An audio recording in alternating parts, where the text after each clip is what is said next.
তোমাকে মনোনীত করেছি, তোমাকে আমি নবুয়তের জন্য নির্বাচন করেছি, মনোনীত করেছি। ফাস্তামি' লিমা ইউহা, তোমাকে যে আদেশ করা হয় তা তুমি শুনতে থাকো, শুনতে থাকো। ও মুসা, জেনে রেখো, ইন্নানি আনাল্লাহ, আমি হলাম আল্লাহ। আল্লাহু আকবার। আল্লাহ বলেন আমি আল্লাহ। কে? আমি আল্লাহ। লা ইলাহা ইল্লা আনা, কোন ইলাহ নেই আমি ছাড়া, আমি ছাড়া কোন ইলাহ নেই, আমি ছাড়া কোন পালনকর্তা নেই, আমি ছাড়া কোন রাখওয়ালা নেই, আমি ছাড়া তোমার কেউ নেই। বলেন তিনি কে? সুতরাং আমার আর আপনার রব কে? আল্লাহ। মালিক কে? আল্লাহ। জীবন বিধান বাস্তবায়নকারী কে? আল্লাহ। সুতরাং ওই রবের বিপক্ষে চলা যাবে? চলা যাবে? এবার আল্লাহ পয়গম্বর মুসাকে বলেন ফা'বুদুনি, ও আমার পয়গম্বর, সুতরাং আমি আল্লাহরই ইবাদত করিও। আমাদেরকেও এই হুকুম, এই বান্দা বান্দি আমি আল্লাহরই ইবাদত করিও। কোন বাবার ইবাদত কইরো না, কোন পীরের পূজা কইরো না, কোন মুর্দার পূজা কইরো না, কোন জিন্দার পূজাও কইরো না, এমন কি কোন নবীর পূজাও কইরো না। আল্লাহু আকবার বলো। ইবাদত কার? আল্লাহ। ইবাদতের জন্য একমাত্র উপযুক্ত কে? আল্লাহ। ইয়্যাকা না'বুদু ওয়া ইয়্যাকা নাস্তাঈন, প্রতিদিন কমস কম কয়বার যে পড়ি, এরপরেও আমি আর আপনি ওই বাবার মাজার, মৃত ব্যক্তির পায়ে যায় সেজদা দি, জিন্দা বাবার পায়ে যায় সেজদা দি, পীর সাহেবের পায়ে যায় সেজদা দি, এগুলো করা আমার জন্য বৈধ না। কোরআনের আয়াত অনুযায়ী আমার জন্য বৈধ না। এটা তো কমন সেন্সের বিষয়। কি বলেন? কমন সেন্সের বিষয়। পৃথিবীতে যত মানুষকে অনুসরণীয় বানিয়েছেন আল্লাহ, প্রত্যেক মানুষ তার সমকালীন ব্যক্তিদের ভিতরে একক ছিল, একক ছিল, এক ছিল, অদ্বিতীয় ছিল। নবী আলাইহিস সালাতু ওয়াস সালামের জামানায় যিনি নবুয়ত পেয়েছেন, আপন সকল জনতার থেকে তিনি সর্বাধিক দিয়ে আপার লেভেলে শ্রেষ্ঠ ছিলেন। সুবহানাল্লাহ। বর্তমান সময়েও আমি আর আপনি মসজিদের ইমাম নির্বাচন করি, ওই ইমামের ক্ষেত্রেও আমি আর আপনি কি করি? সমাজে আমি আর আপনি যাই করি না করি, ইমামটারে ভালো নেওয়ার চেষ্টা করি। কেন? কারণ আমি যে তার অনুসরণ করব, ঠিক না বেঠিক? তো যার আমি অনুসরণ করে যেই পীরের পায়ে যায় সেজদা মারতেছি, যে মুর্দার পায়ে যায় সেজদা মারতেছি, আমি তো জীবিত, আমি যাই কেমন ওই মুর্দার পায়ে সেজদা মারি? আমার এই কপালটা তো পৃথিবীর কোন মানুষের নিকটে দ্বারস্থ গিয়ে অবনত করার জন্য আল্লাহ বানান নাই। এই কপালটা আল্লাহ একমাত্র বানিয়েছেন আমার রবের সামনে মাথা ঝুঁকানোর জন্য। চিৎকার দিয়ে বলেন আল্লাহু আকবার। তো আল্লাহ তাআলা এবার বলেন ওয়া আকিমিস সালাতা লিযিকরি মুসা, নামাজটা কায়েম করবা আমি আল্লাহর স্মরণে। সুবহানাল্লাহ। আরেকজন পয়গম্বর হযরত মূসা আলাইহিস সালাতু ওয়াস সালামের সহযোগিতার ভাই হযরত হারুন আলাইহিস সালাম এবং হযরত মূসা আলাইহিস সালাম উভয়কে আল্লাহ তাআলা আদেশ করলেন ওয়া আওহাইনা ইলা মূসা ওয়া আখিহি আন তাবাওয়া লিকওমিকুমা বিমিসর বুয়ুতা ওয়াজআলু বুয়ুতাকুম কিবলাহ ওয়া আকিমুস সালাহ। আল্লাহ বলেন আমি আল্লাহ মূসা এবং তার ভাই হারুনকে আদেশ করলাম, তোমরা দুইজন তোমাদের সম্প্রদায়ের জন্য মিশরে একটা বাসস্থান নির্ধারণ করো এবং ওই বাসস্থানটাকে কিবলার দিকে কইরা বানাইবা।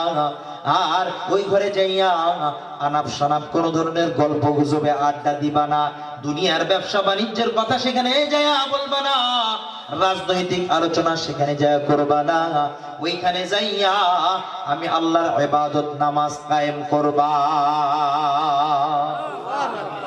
কাকে বললেন?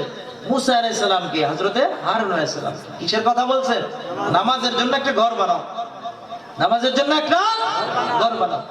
হযরত ইব্রাহিম আলাইহিস সালাম দোয়া করলেন, ইসমাঈল আলাইহিস সালাম প্রশংসনীয় হলেন। পয়গম্বর মূসা এবং হারুন আলাইহিস সালামকে আল্লাহ তাআলা আদেশ করলেন কোরআনে হাকিমের যতগুলো আয়াত রয়েছে একটু আমি জানতে চাই, বলেন তো এগুলো কার কথা? কার কথা? আরো আস্তে, কার কথা? কিন্তু আমি তো দেখি কোরআনের ভিতরে একজন মানুষের কথা আল্লাহ তাআলা বর্ণনা করেছেন, তার নাম হলো লুকমানে হাকিম। আছে না নাই? এটা সূরায় আছে, সূরা লুকমান। এর অর্থ হলো কোরআনে হাকিমের ভিতরে যেমন মানুষের কথা আমার আল্লাহ নিজের কথা বানিয়েছেন, কিছু পশু পাখির কথাও আল্লাহ তাআলা নিজের কথা বানিয়েছেন। বলে কেন?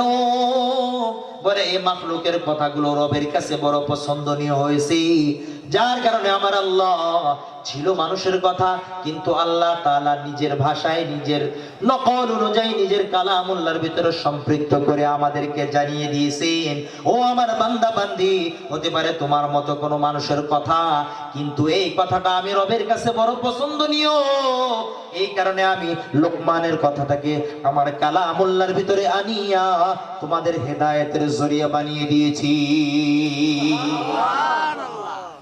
লোকমানে হাকিমের আলোচনা যদি তাফসীর যদি এখানে করা হয় অনেক সময় লাগবে, শুধুমাত্র একটা বলে যায়, এই লোকমানে হাকিম তেমন শিক্ষিত ছিলেন না, তেমন চেহারাই একদম ফিটফাট খুব সুন্দর এমনও ছিল না, রাখাল ছিল, গোলামের পোলা গোলাম।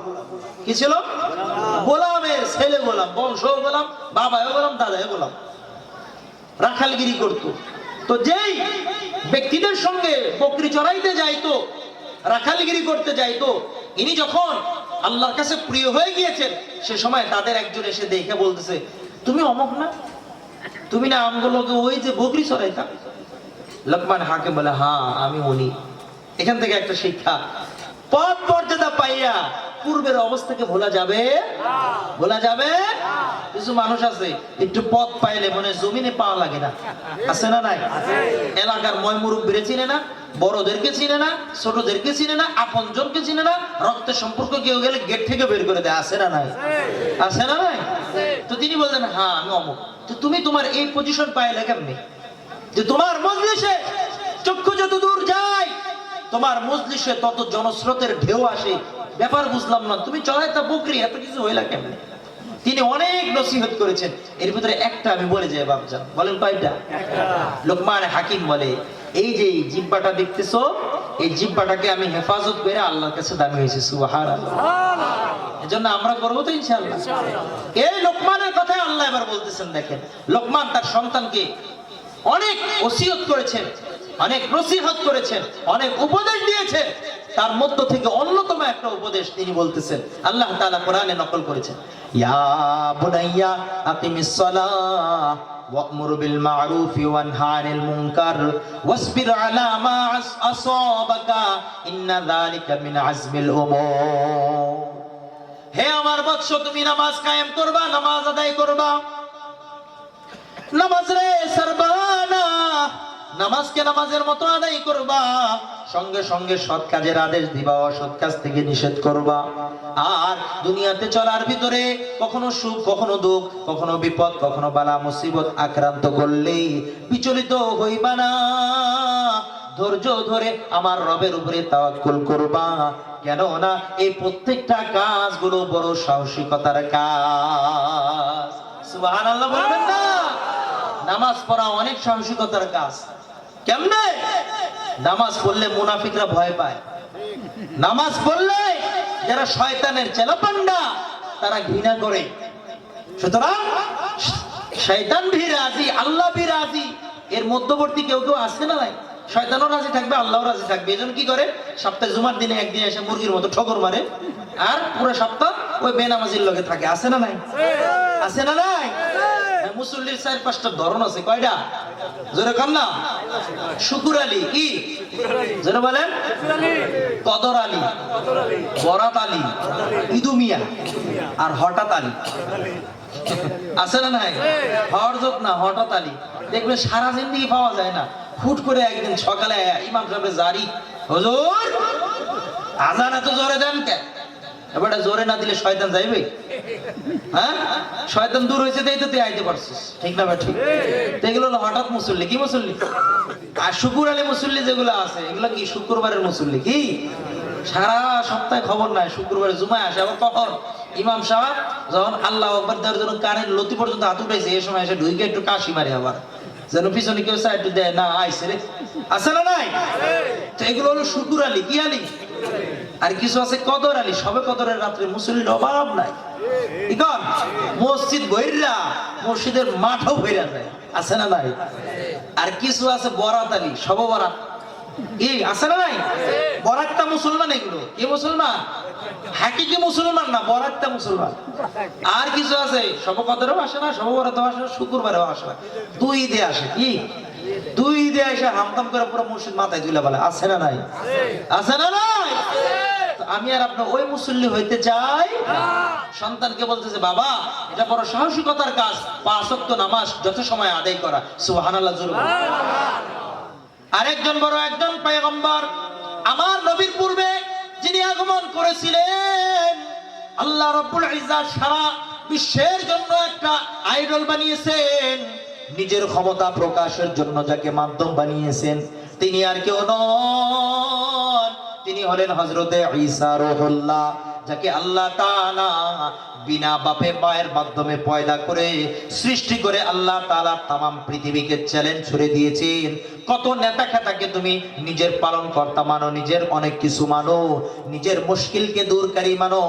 শুনে রাখো, শুনে রাখো, আমি আল্লাহ রাব্বুল ইজ্জাত যেমনি ভাবে বাবার মাধ্যমে সন্তান সৃষ্টি করতে পারি, আমি আল্লাহর এই ক্ষমতাও রয়েছে যে বাবাবিহীন সন্তান আমি আল্লাহ শুধুমাত্র মায়ের মাধ্যমে সৃষ্টি করতে পারি। আল্লাহু আকবার।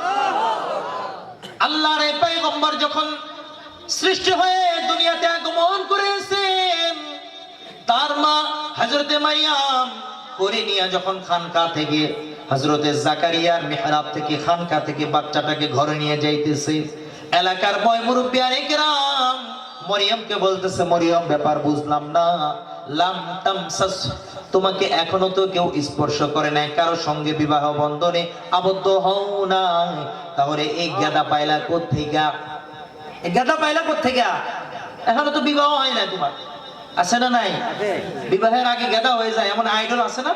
সুপার টিন স্টার ফিস্টার আছে না নাই? যুবকদের আইডল কি কর আছে না নাই? বিবাহ হয় না, বাচ্চা লোক গুড়গুড় করে, আবার এগুলা ফেসবুকে দেয়, মিডিয়াতে দেয়, এমন জঘন্য নিকৃষ্ট কিছু কুলাঙ্গার পৃথিবীতে আছে না নাই? আর এগুলোকে আমার যুবক বন্ধুরা, আমার মা বোনরা, এরা কি করে? আইডল মনে করে, সুপারস্টার। কি স্টার?